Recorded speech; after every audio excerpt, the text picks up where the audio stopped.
The Roman Empire was vast, its soldiers feared, its laws unshakable.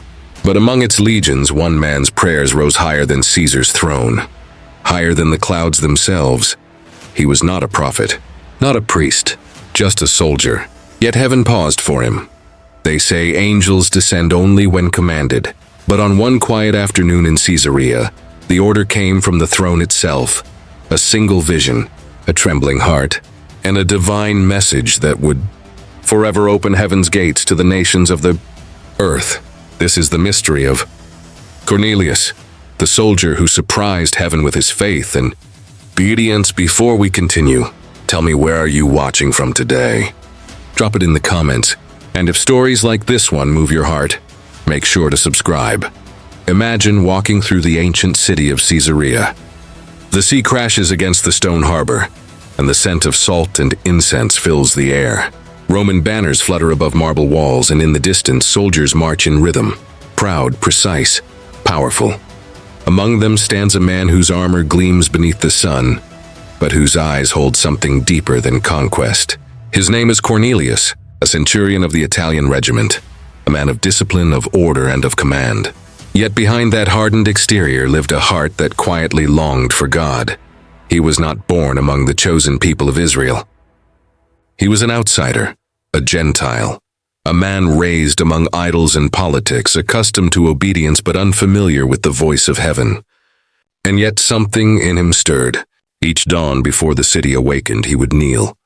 Not before Caesar, not before the golden eagles of Rome, but before the invisible God he did not yet fully know. He prayed, not for glory, but for truth. He gave alms, not for recognition, but because compassion weighed heavier than pride. And though he wore the armor of an empire, his soul remained soft enough to listen. In the courts of men he was a commander. In the courts of heaven he was a seeker. In those days, such a thing was unheard of, that a Roman soldier, a foreigner, could move the heart of the Almighty. The line between Jew and Gentile was firm, sacred, unbroken for generations. Salvation, it was said, belonged to the people of Abraham alone. But heaven had other plans. For even then, the quiet sound of faith, the kind born in humility, was echoing far beyond the boundaries of any nation. Every coin Cornelius gave to the poor, every whisper of prayer in the solitude of his home, rose like incense before God. And though the streets around him bustled with trade, soldiers, and ceremony, there was a moment coming, a divine appointment, that would change everything humanity understood about grace. It began not in the temple, not before the Sanhedrin, but in the stillness of a Roman household. A soldier's home filled with servants and soldiers alike, about to witness a visitation no sword could summon. Cornelius did not know that his devotion had reached the ears of the divine. He did not know that, somewhere beyond the veil of mortal sight, heaven had whispered his name. What is it that makes heaven take notice of a man? Power cannot buy it. Rank cannot command it. Even knowledge cannot earn it. But faith, simple, sincere, unseen, can shake eternity itself.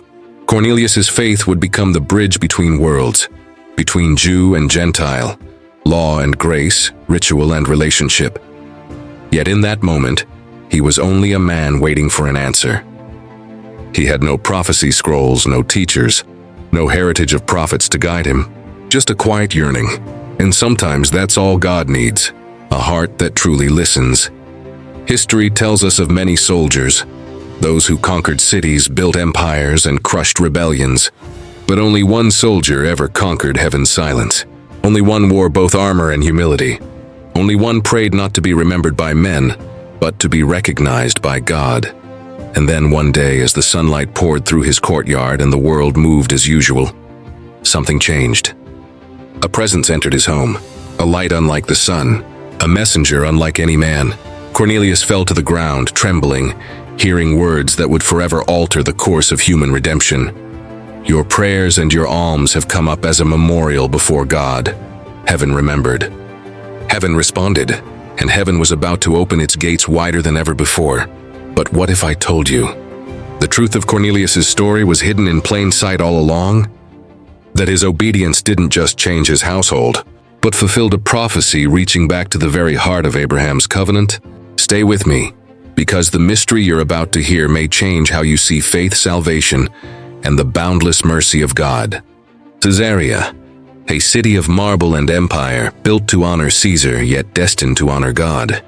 The waves crashed relentlessly against its harbor walls, as though whispering ancient secrets from distant shores.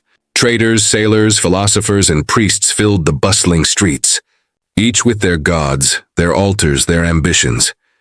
And within this city of noise and idols lived a man of silence. Cornelius, a centurion of the Italian regiment, commander of 100 soldiers, loyal to Rome, sworn to the emperor. His armor gleamed under the Mediterranean sun, but his eyes were weary, not with battle but with emptiness. Power and discipline had shaped his life, but not his soul. Each morning, as the city stirred awake, Cornelius would walk to a quiet terrace overlooking the sea. There, far from the clamor of drills and orders, he prayed. No incense rose from a temple. No priests recited blessings. Just a soldier, kneeling, whispering to a God he did not fully know.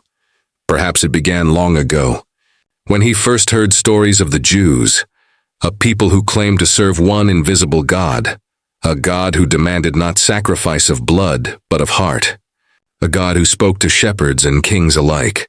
That idea fascinated him, that the Almighty could care for the humble, not just the powerful. So Cornelius began to listen, to learn to give. He did not know the scrolls, but he understood kindness. He did not speak the language of the prophets, but he spoke the language of compassion. When famine struck, he opened his storehouses. When widows wept, he gave them food. And though no one told him to fast or pray, he found himself doing both, instinctively, quietly, without seeking reward. The Romans mocked such things. To them, mercy was weakness, but Cornelius found strength in it. Each act of charity brought a peace no victory ever had. Sometimes, when night fell over Caesarea, he would look toward the south, toward Judea, toward Jerusalem, and wonder if the God of Israel could hear him too. He had seen their priests, their rituals, their law. He had even walked past their temple on visits to the capital. But he always felt unworthy, an outsider watching through the gate. Yet the more he prayed, the more he felt that heaven was not bound by walls. One evening, while the city prepared for the feast of a Roman god, Cornelius remained in his chamber, troubled. The drums and horns of pagan celebration echoed through the streets, but he felt only stillness within. For all the splendor of Rome, its idols were silent. He had offered incense to their altars once, but they never answered. He whispered instead to the unseen, "If you are real, if you see me, show me what is true." That prayer hung in the air like incense, unseen but alive. Days passed, then weeks. Still he prayed, still he gave, still he waited. In heaven's silence, his faith grew roots. Faith not built on signs or thunder, but on quiet hope. It was the kind of faith that had once moved Abraham to leave his homeland, not knowing where he was going. And now, centuries later, another man, a Roman, a foreigner, was unknowingly walking that same road of obedience. The scriptures would later say, he was a devout man, one that feared God with all his house, who gave much alms to the people and prayed to God always. But before the scriptures ever recorded his deeds, heaven had already recorded his heart. His servants noticed his ways. They began to follow him, not out of command, but out of reverence. His household, once filled with soldiers and slaves, became a place of prayer. Even his men, hardened by war, would bow their heads when Cornelius lifted his hands to the sky. He was no longer just a centurion of Rome. He had become a centurion of faith, commanding not armies, but hearts, and far beyond the clouds that faith reached the ears of God. It was then, at the appointed hour, in the ordinary routine of a day, that heaven decided to act. The 10th hour. The sunlight turned golden, and the sea glistened like molten glass. Cornelius, as always, knelt to pray. But this time something shifted in the air. Something ancient, powerful and holy. He opened his eyes, and what he saw would shake even a soldier's courage. Before him stood a figure, radiant, clothed in light yet bearing the calm of peace. It was no mortal man. Cornelius fell to the ground trembling. The angel spoke his name, Cornelius. That single word held eternity within it. the voice of heaven calling the name of a man who thought himself unworthy. "Your prayers," the messenger said, "and your alms have come up as a memorial before God." A memorial. The word echoed through his heart. He had built no temple, no monument. Yet heaven had built one for him, not of stone, but of remembrance. The angel continued, "Now send men to Joppa and call for one Simon, whose surname is Peter. He lodgeth with one Simon, a tanner, whose house is by the sea." Then the vision faded, and Cornelius was left trembling, but certain. He had prayed for truth, and now truth was answering back, without hesitation. He summoned 2 servants and a devout soldier, men who shared his reverence. He told them everything and sent them on the road to Joppa. His heart burned with anticipation. Who was this Peter? Why had God chosen him, a Roman, to reach for a Jewish fisherman? Something greater was unfolding, a mystery older than Rome, older than Israel, older than Cornelius himself. For generations, God had promised Abraham that through his seed all nations of the earth would be blessed.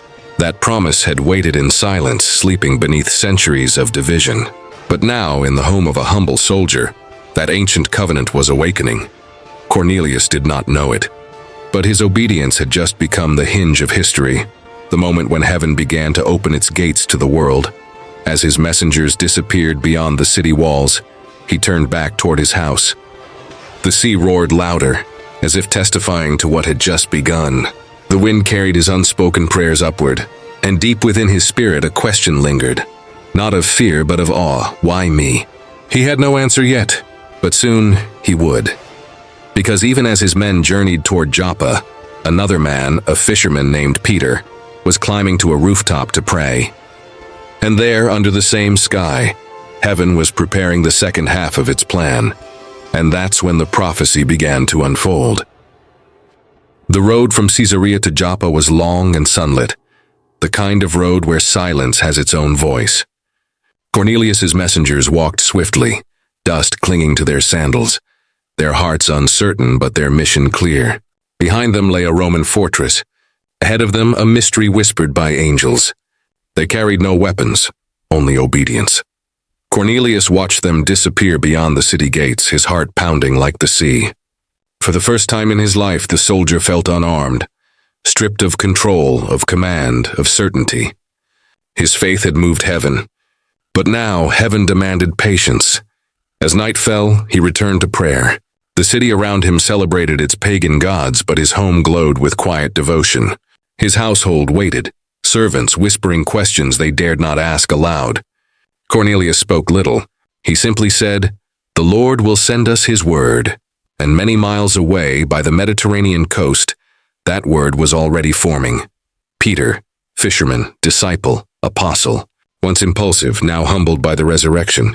He had walked with Christ, eaten with him after death, preached to thousands, and healed the sick. But even Peter, the rock, carried old walls within his heart, walls built by tradition, by identity, by fear of the unknown. For though he had seen the risen Lord, Peter still believed the covenant belonged first, and perhaps only, to Israel. The Gentiles in his mind remained outsiders. It wasn't hatred, it was history. Centuries of separation, law, and custom, but heaven was about to challenge everything he thought he knew. Around noon, Peter climbed to the rooftop of Simon the tanner's house. The sea breeze rolled in, warm and heavy with salt. He was hungry, weary, and in need of prayer. As he closed his eyes, the world below began to fade. Then the vision, a great sheet descending from the heavens, held at its 4 corners, filled with every kind of creature, clean and unclean alike. Birds, beasts, reptiles all mingled together. A voice spoke, "Rise. Peter, kill and eat." Startled, Peter protested, "Not so, Lord, for I have never eaten anything that is common or unclean."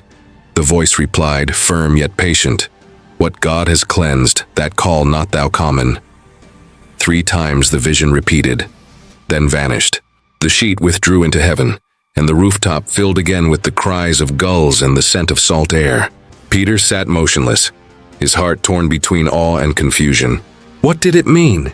While he pondered, the Spirit spoke again, this time not through vision but within him.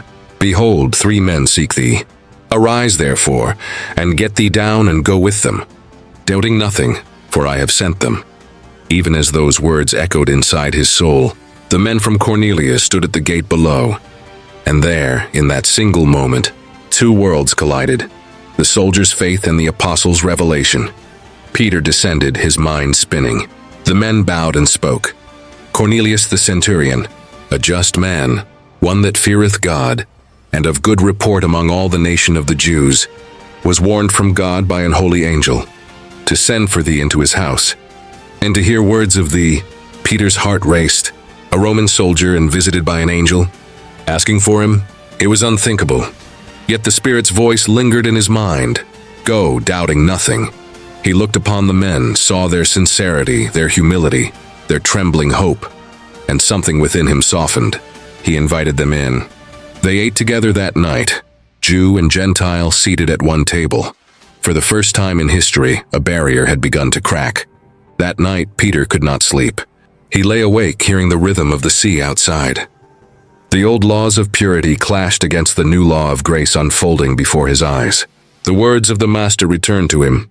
"I have other sheep which are not of this fold." Could it be? Could this Roman soldier, this stranger, be one of them? Morning came and Peter rose with resolve. He and a few believers from Joppa began the journey to Caesarea. As they walked, Peter's thoughts churned. The vision haunted him. The creatures, the voice, the command. It was not about food. It was about souls. By the time they neared Caesarea, Cornelius had gathered his household, relatives, friends, servants, soldiers, all waiting, hopeful, expectant. He had not seen the angel again, but his faith did not waver. For faith, once it has truly seen heaven, cannot return to blindness. When word came that Peter was near, Cornelius hurried to meet him, and when he saw him enter the courtyard, he fell to the ground, overcome with awe. But Peter lifted him quickly. "Stand up," he said gently. "I myself also am a man." The 2 men, soldier and apostle, stood face to face. One in armor, one in humility, both trembling before the same God. Peter looked around the room, filled with Gentiles waiting in reverent silence. He began to speak, slowly, honestly. "You know how unlawful it is for a man that is a Jew to keep company, or come unto one of another nation. But God hath shown me that I should not call any man common or unclean." The words hung in the air like thunder. Centuries of division shattered in an instant. Cornelius listened, his eyes glistening. Then he told Peter everything, the vision, the angel, the command, the promise. And Peter, hearing it, felt his heart bow. The Holy Spirit had orchestrated every step. The prayer at Caesarea, the vision at Joppa, the meeting in this very room. For the first time, Peter understood the sheet, the creatures, the command. It was not about food. It was about humanity. God was showing him that his mercy had no borders, but not everyone would rejoice. Far away in the heart of Jerusalem, the elders still clung to law and lineage. To them, salvation was a sacred inheritance, not a gift to be shared. What would they say when they learned that Peter had entered a Gentile's home, eaten with him, and preached to his household? Heaven's plan was beautiful but dangerous. Every divine revelation awakens earthly resistance. As Peter opened his mouth to speak, the Spirit filled him. His words poured out. The gospel of Christ, the message of redemption. He spoke of the cross, the resurrection, the forgiveness of sins through the name of Jesus. Cornelius listened as if the world itself had stopped turning. And as the final words fell from Peter's lips, something happened that neither man could have imagined. The Holy Spirit descended, not upon Israel, not upon priests or prophets, but upon Romans, servants, strangers. They spoke with tongues. They glorified God. The very same power that had fallen in Jerusalem now filled a Gentile home. Peter's companions gasped. The impossible had happened before their eyes. Heaven had no favorites. Grace had crossed the border. Peter looked at Cornelius and said softly, "Can any man forbid water, that these should not be baptized, which have received the Holy Ghost as well as we?" And there, beneath the Roman sun, the first Gentile believers were baptized in the name of Jesus Christ. It was not the triumph of one nation, but the triumph of mercy. Still, even in that joy, shadows gathered on the horizon. For news of this event would soon reach Jerusalem. Questions would be raised, accusations whispered. The walls Peter had helped break would be rebuilt by human fear, and Cornelius, though filled with joy, sensed it too. He knew his obedience had pleased heaven, but defied tradition. Yet the peace within him was unshakable. For he had seen the living God at work. He had seen prophecy turn into reality.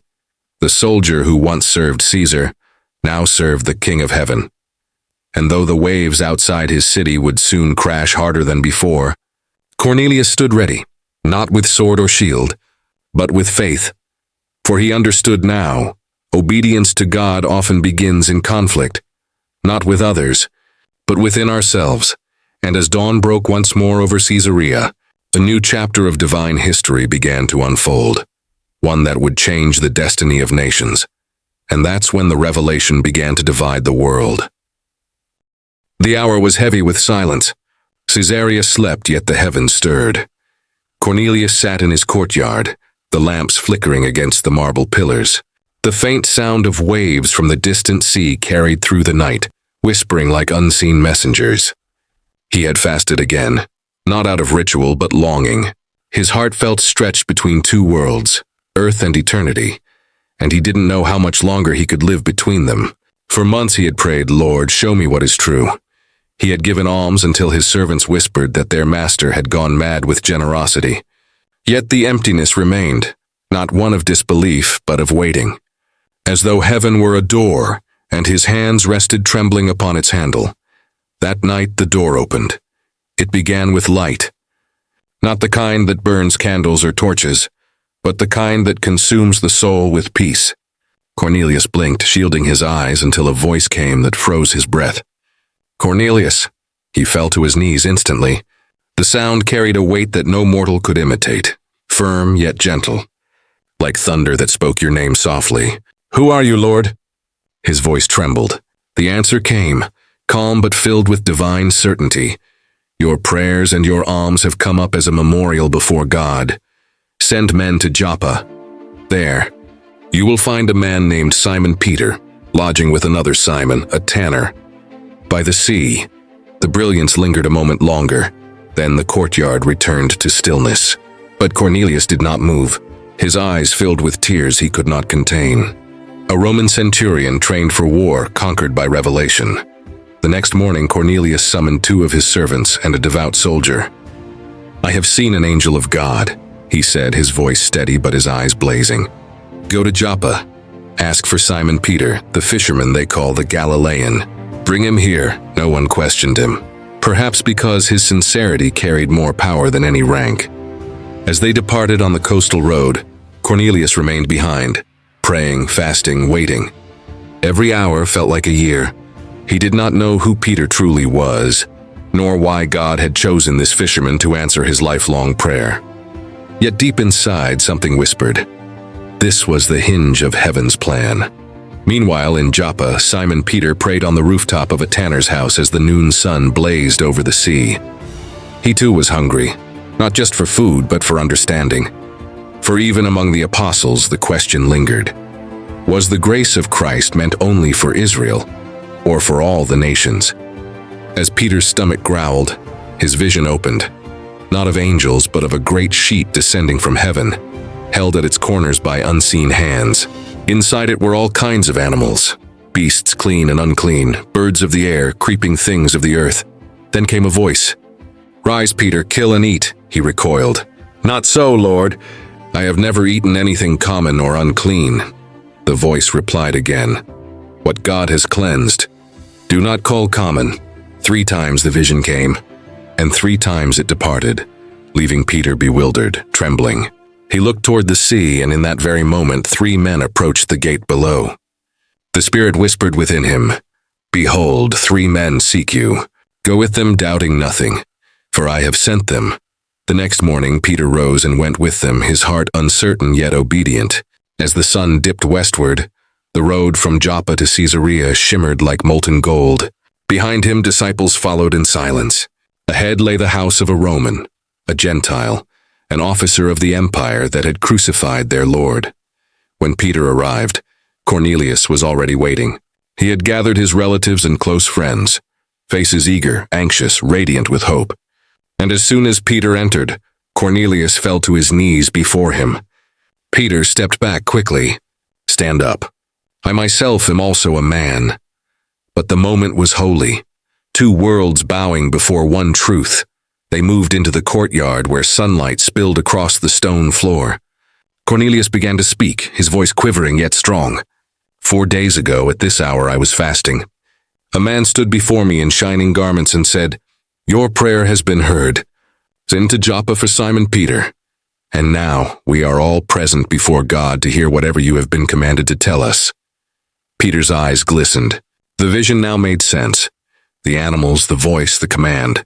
God had not been speaking about food. He had been speaking about people, about the unseen wall that divided souls. Peter inhaled deeply, the sea breeze filling his chest. Then he spoke words that would change history forever.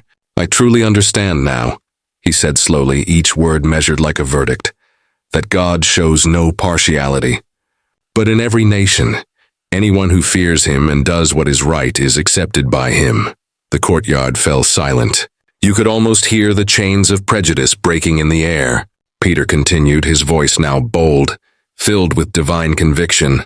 The message God sent to the children of Israel, preaching peace through Jesus Christ. He is Lord of all. You have heard what happened throughout Judea, how God anointed Jesus of Nazareth with the Holy Spirit and power, how he went about doing good and healing all who were oppressed by the devil, for God was with him. And though men crucified him, God raised him from the dead on the third day. We are witnesses of these things. He commanded us to preach to the people that he is the one appointed by God as judge of the living and the dead. Every word felt alive. Cornelius and his household leaned forward, as though their souls were drinking from a spring they'd long thirsted for. And then, as Peter spoke the name Jesus Christ, something unseen filled the air. It began with trembling, not of fear but of power. Then the sound, like a rushing wind, filled the house.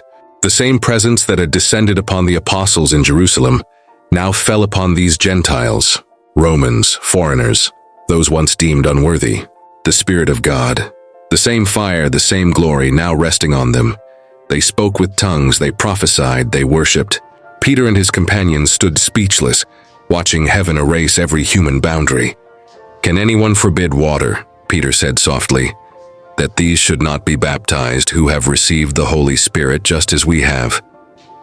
And that day, Cornelius and his entire household were baptized in the name of Jesus Christ.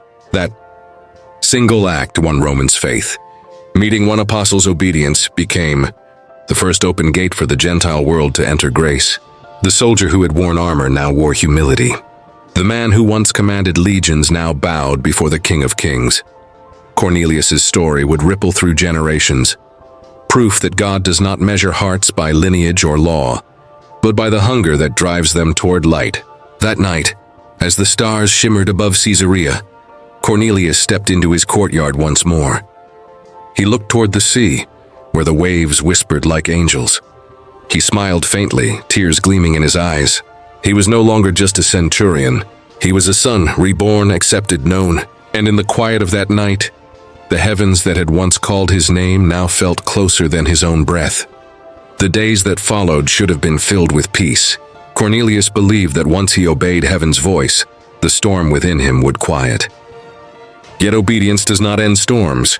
It often awakens them. Word spread quickly through the city of Caesarea.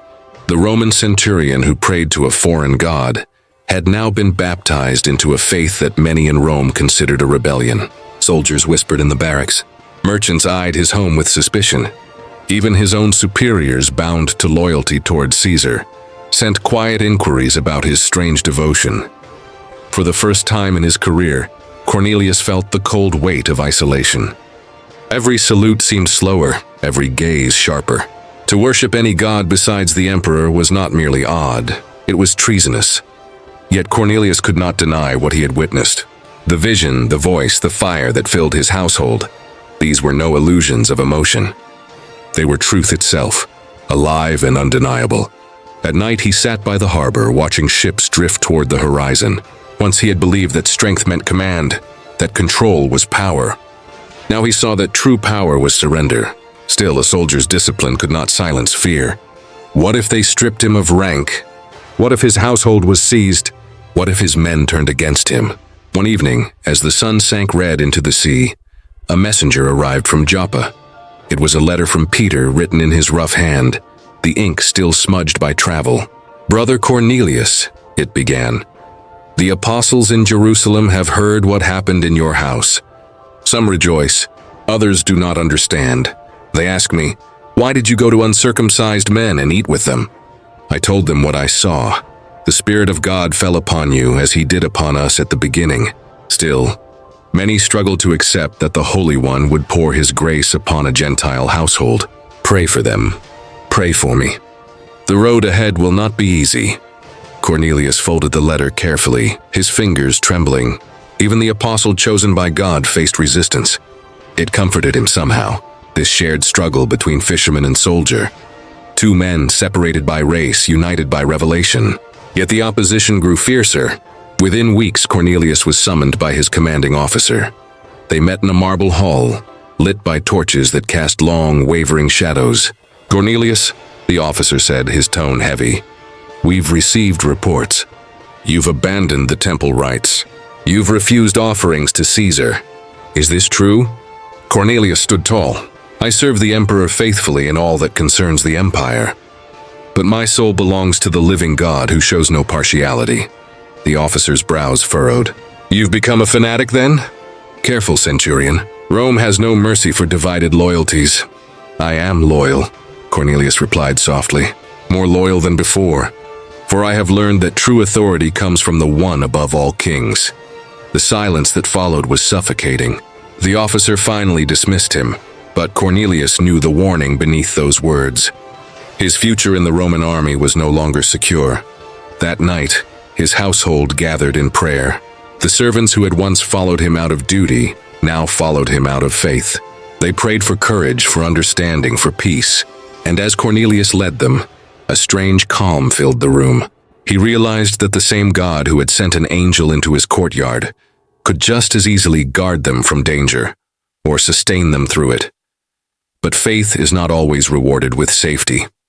Sometimes it is tested by silence. Weeks turned into months. Peter's visits became rare. News from Jerusalem told of persecution, arrests, imprisonments, and scattered believers fleeing northward. Cornelius offered his home to some who fled, giving them food, shelter, and safety under his name. But even that came with risk. Roman officers began to notice the strangers entering his gates. One evening, as the wind carried the scent of rain, Cornelius heard a knock at the gate. When he opened it, he found a group of believers, weary and trembling. Among them was a young woman who could barely stand. "They burned my father's house in Lydda," she whispered. "We heard Caesarea might be safe." Cornelius led them inside without hesitation. That night, as they prayed together, thunder rolled above the sea. The storm grew fierce, shaking the walls. Lightning flashed. And in that moment, Cornelius thought of his vision again, the light that had once filled his courtyard. But this time, heaven said nothing. Only silence answered his prayers. He waited for another sign, another voice. None came, days passed. Then soldiers arrived at his door. They bore no weapons drawn, but their expressions were grim. "By order of the prefect," they said, "your conduct is under review. You've harbored fugitives and neglected your temple duties. You are relieved of command until further notice." The words struck him like iron. His rank, the identity he had carried all his life, was gone in an instant. The men who had once followed him now saluted another. He returned home quietly, the air thick with humiliation. His wife met him at the gate, her eyes searching his. "Did they?" He nodded. She pressed his hand. "Then perhaps God has stripped away what was not eternal." That night, Cornelius walked through his courtyard again, the same place where heaven once spoke. The stars above seemed distant, indifferent. "Lord," he whispered, "you sent your messenger to me. You poured out your spirit, and now everything I knew is gone. Have I failed you, or is this your will?" The only answer was the rhythm of waves against the shore. Yet deep within, a different kind of strength began to stir. The kind that doesn't roar like victory, but endures like faith.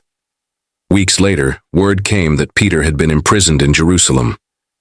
The apostles were being hunted. Many believers scattered to Antioch and beyond. Cornelius knew what he had to do. He gathered his family and said, "If God's message is for all nations, then we cannot stay silent. We will open our home to every traveler who seeks truth. Let this house be a place of prayer." Slowly, their courtyard became a gathering place.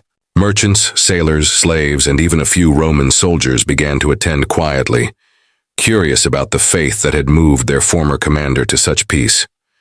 They sat in the same space where an angel had once stood, hearing about the Christ who conquered death without lifting a sword. But one night, a group of men came, angry, suspicious. They accused Cornelius of spreading sedition. They shouted that the gods of Rome were being mocked. One threw a stone through the gate. Another spat at his feet. Cornelius stood silently, his family trembling behind him. "We serve no rebellion," he said calmly. "Only truth." They eventually left, muttering threats into the night.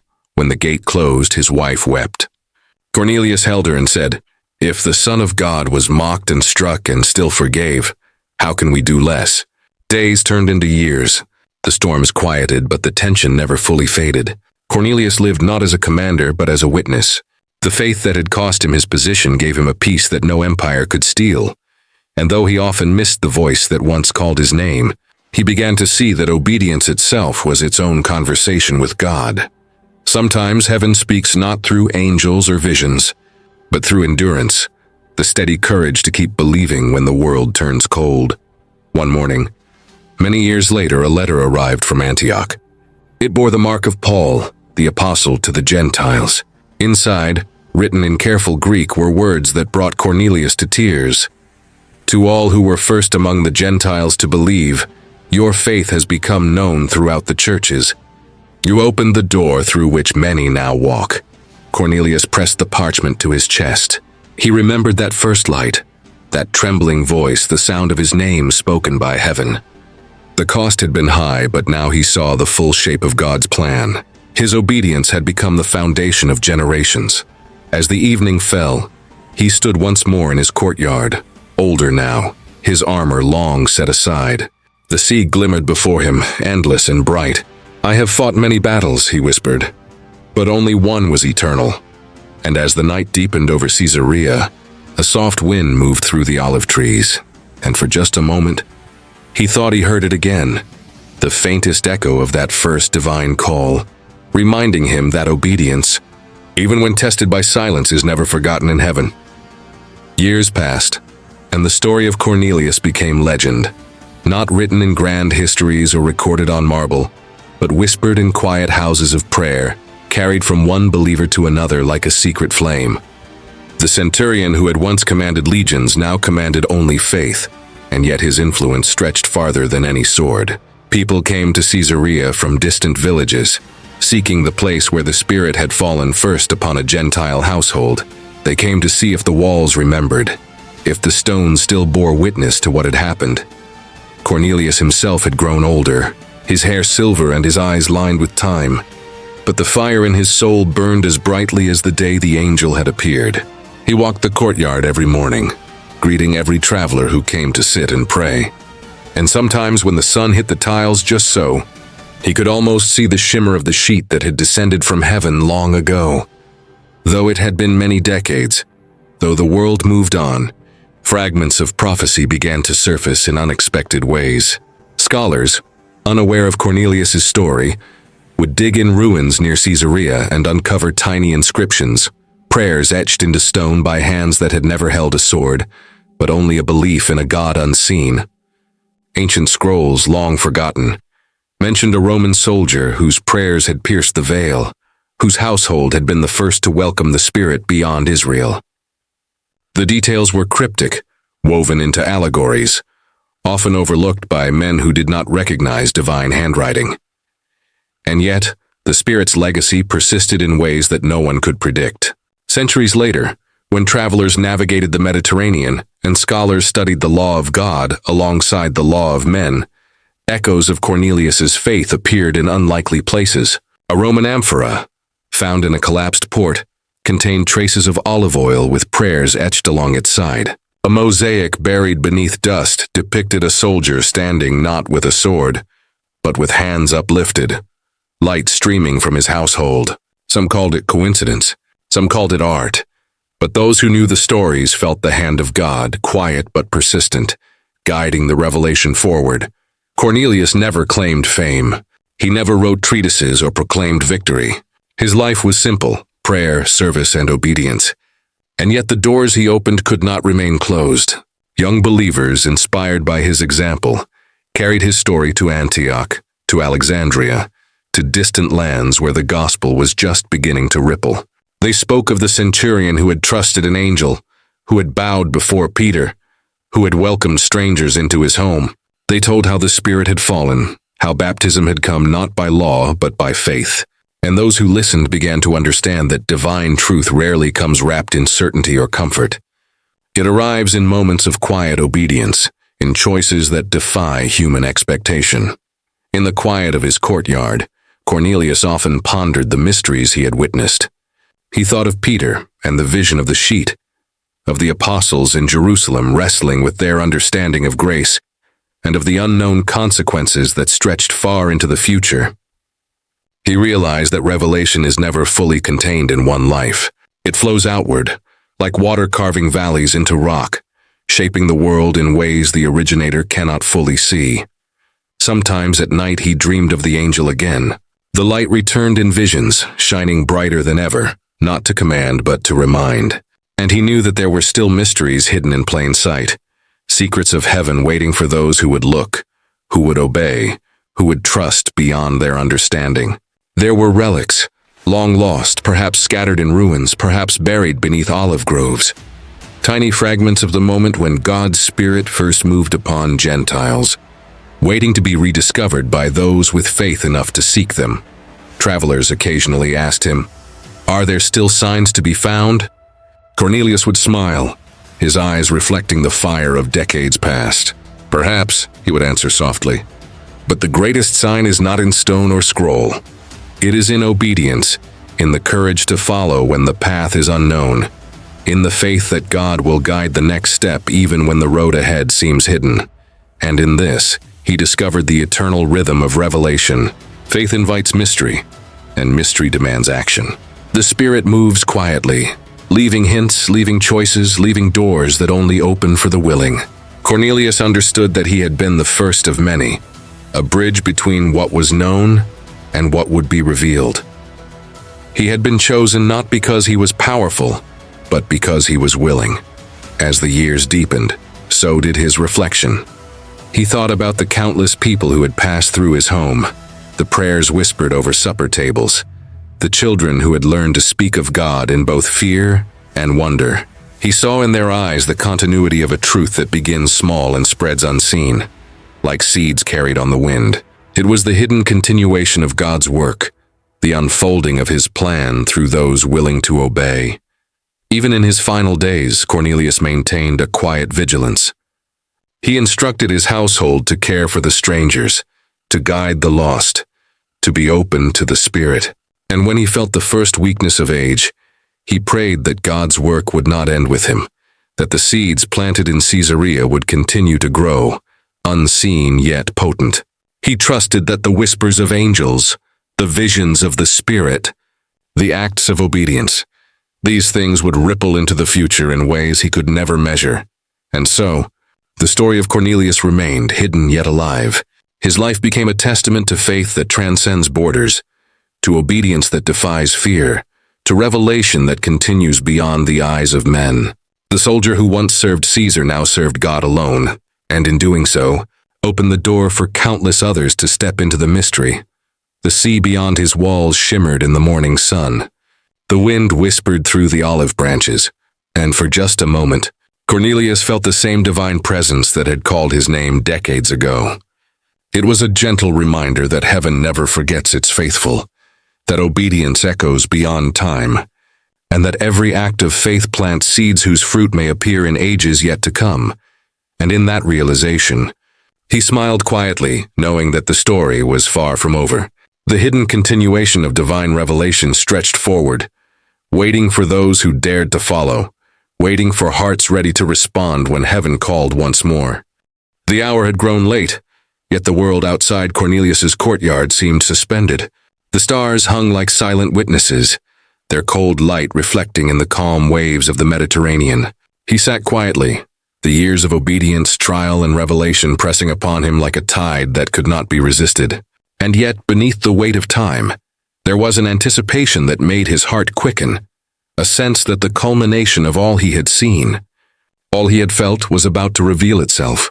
Cornelius closed his eyes, remembering the first night when light had broken through the ordinary world, and a voice had spoken his name. How fragile he had been then, how human and yet how chosen. It had been the beginning of a path he could not have imagined, a path that led beyond rank, beyond fear, beyond the authority of Caesar himself. That path had carried him through visions, through fasting, through peril, through ridicule, and now, in the quiet of his old age, he sensed a final unveiling, one that would tie every fragment of his life into a single, luminous truth. A sudden warmth touched his heart like the brush of unseen wings. He opened his eyes and the courtyard seemed transformed. The olive trees shimmered with an inner light. The wind moved differently, carrying voices from decades past, whispers of the faithful who had once walked with him, of Peter, of the apostles, of the strangers he had welcomed into his home. Cornelius felt the presence of heaven not as a distant concept, but as a living, breathing force, pressing gently yet irresistibly upon the world. And then the vision returned. Not the vision of a sheet descending from heaven, nor the angel in shining garments, but something deeper, something infinite. He saw a river of light stretching across the horizon, flowing from Jerusalem, through Caesarea, and onward to lands he would never see. He saw the faces of all who had received the Spirit, of all who had believed against fear, against tradition, against the world's judgment. Each act of obedience, each small courage, each silent prayer was a drop in that river, converging into a current of unimaginable power. Cornelius understood then what had been hidden in plain sight all his life. The Spirit of God is not contained by walls, nor limited by law, nor measured by human authority. It moves where it wills, calling hearts beyond the barriers of birth, rank, and nation. He saw that his own faith, humble and steadfast, had been a key to opening doors that many had thought forever sealed. And the truth struck him with overwhelming clarity. Obedience, even in obscurity, has eternal consequences. What seems small, unseen, or ignored is never wasted in the eyes of heaven. A voice, both tender and commanding, whispered through the courtyard. Not like thunder this time, but like sunlight touching every leaf. Cornelius, behold the kingdom you helped reveal. Fear and doubt are temporary. Faith endures. Every life you touched, every act of love, every prayer uttered in sincerity, has shaped the unfolding of my plan. And the doors you opened will remain open for all who come seeking me. Tears streamed down Cornelius's face.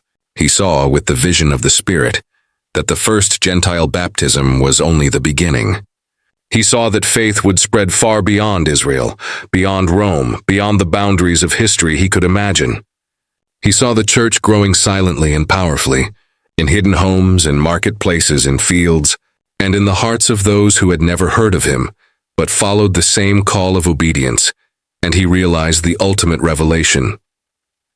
God's ways are never simply to be witnessed, they are to be lived. Prophecy is not merely spoken in scrolls or taught in synagogues. It is revealed in courage, in the choices that defy expectation, in the willingness to obey without knowing the outcome. Every generation would face its own Cornelius moment, a choice to trust, a choice to act, a choice to step into the unknown. And every choice made in faith, however unseen, ripples through eternity. Cornelius rose from his seat, the vision still shimmering before him. He walked to the edge of his courtyard and looked out at the horizon where the sea met sky. In the distance, he imagined the first apostles walking, the followers of Christ carrying the message of peace, of salvation, of love for all nations. The Spirit he had once received had grown into a river uncontainable, flowing across time and space, reaching souls he would never know. And in that moment, Cornelius understood that his life was not measured by rank, by the applause of men, or by victories in battle, but by the quiet faithfulness that had opened the doors of heaven to the world. A sudden wind swept through the courtyard, carrying the faint scent of incense and salt. Cornelius closed his eyes and felt it sweep through him, a final confirmation of the journey he had undertaken. All the trials, all the sacrifices, all the loneliness of obedience, they had not been for naught. Every test, every whisper of doubt, every shadow of fear had been shaping him to witness this truth. God's power moves in the faithful, regardless of their station in life, and nothing offered in sincerity is ever overlooked. He saw the continuity of the divine plan, the hidden hand of providence weaving his life into the greater story of redemption. He saw that those who came after him, those who faced opposition, those who wrestled with doubt would also touch the world in ways that could never be measured by human eyes. The spirit that had fallen upon a Roman soldier would continue to fall upon every heart willing to obey, to every hand willing to serve, to every soul willing to believe. Cornelius sank to his knees again, not in fear, but in awe. The vision, the revelation, the truth of God's plan, it was all more magnificent than he could have imagined. The heavens had not merely answered one man's prayer. They had unveiled a principle eternal and universal. Faith transforms the invisible into the visible. Obedience converts the ordinary into the sacred. And one life yielded fully to God can change the course of history. He whispered a final prayer. Not for himself, but for those who would come after.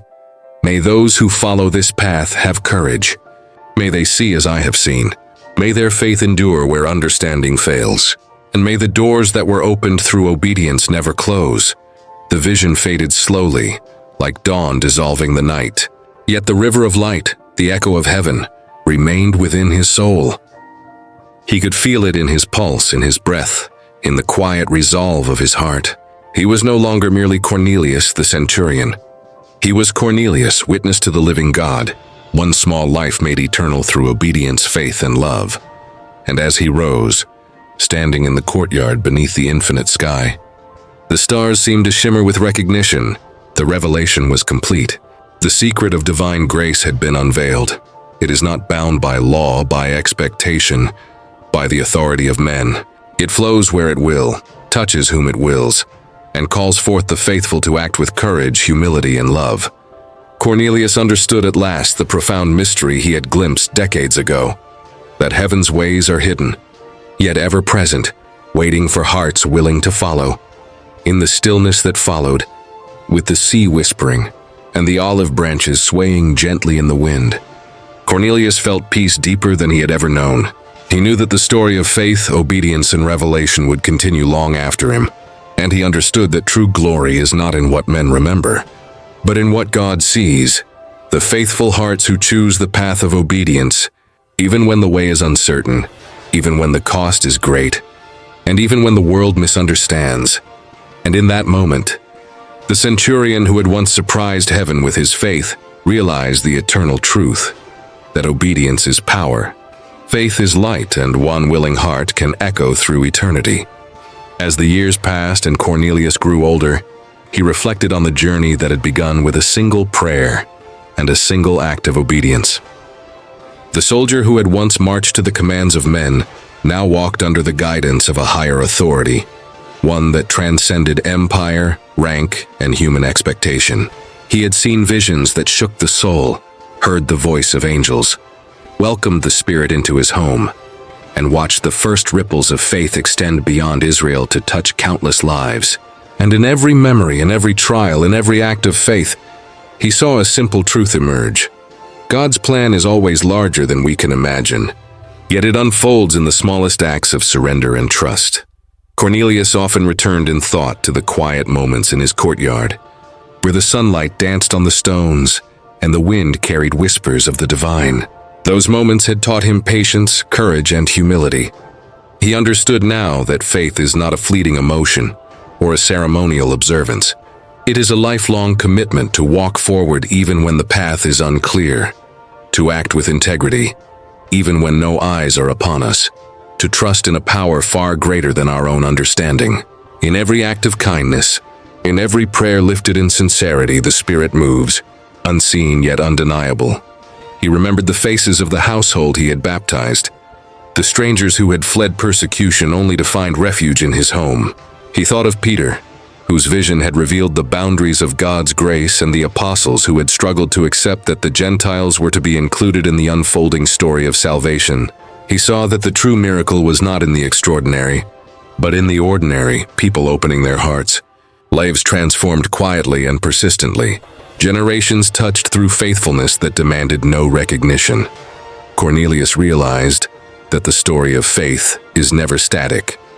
It moves through time like a river, carrying the choices of one life into the hearts of many. And yet those choices are not measured by human applause or earthly accolades. They are measured by obedience, by the courage to follow when understanding falters, by the willingness to act in alignment with divine truth, even at great personal cost. Cornelius had lost his rank, faced ridicule, and endured isolation, but in the eyes of heaven, his life had been immeasurably fruitful. And so, as the sun dipped below the horizon and the sea reflected the fading light, Cornelius found a quiet joy that transcended all worldly concerns. He had glimpsed eternity through visions and revelation, but he had also lived it in the humble spaces of his daily life, in prayer, in service, in welcoming the stranger, in standing firm when challenged by fear or authority. He understood that the Spirit does not always descend in dramatic displays. Sometimes it moves through the faithful who choose obedience over comfort, courage over safety, love over pride. Cornelius's final years were spent in reflection, prayer, and teaching. He guided travelers and seekers, sharing not only the story of what had happened in his home decades ago, but also the lesson of living faithfully in every ordinary moment. He reminded those who listened that God's ways are often hidden, but never absent, that the Spirit moves in the hearts of the willing, and that obedience, even unseen by the world, echoes through eternity. He had become a bridge between the divine and the human, a living testament to the power of faith and the enduring nature of God's mercy. And when the hour came for Cornelius to leave the world of men, he did so quietly, surrounded by those whose lives he had touched, whose hearts had been opened to the Spirit through his example. He did not fear what lay beyond, for he had seen the hand of God guide every step of his journey. He had walked between earthly authority and divine will, between doubt and revelation, and had learned that the path of obedience is the most courageous path of all. Even after he passed, the legacy of his faith endured. The house where the Spirit first fell remained a place of prayer. Travelers continued to recount the story of a Roman centurion whose life had been transformed by visions and obedience. And though the years turned to decades and the world changed, the story carried a timeless message, that faith, when paired with obedience, has the power to open doors for generations to come, that the Spirit moves beyond human understanding to touch hearts willing to listen, and that one willing heart can ripple across history, unseen but eternal. Cornelius's life reminds us that God's work is not always visible, but it is always active, that no act of faith is wasted, and that the courage to obey even in isolation is the kind of devotion that moves heaven. In a world that often measures success by power, wealth, or recognition, Cornelius's story whispers a quiet, profound truth. Obedience and faith, even in the smallest measure, are the forces that shape eternity. May we, like him, learn to walk in courage and humility, to answer the call, even when the voice is faint, to extend grace even when the world withholds it, and to trust that every prayer lifted in sincerity, every act of obedience, every choice to follow God's path, even when unseen or misunderstood, is part of a greater tapestry of divine revelation. For heaven remembers, and the Spirit continues to move in hearts ready to respond. If this story has touched your heart, remember that the journey of faith continues not only through grand miracles, but through quiet obedience, love, and courage in the everyday. The Spirit is always present for those who listen, and the doors opened by faithful hearts remain open for all generations. If this story moved your heart, share it with those who seek truth. Leave a comment with your reflections, and subscribe for more journeys through faith, prophecy, and the divine mysteries hidden within Scripture.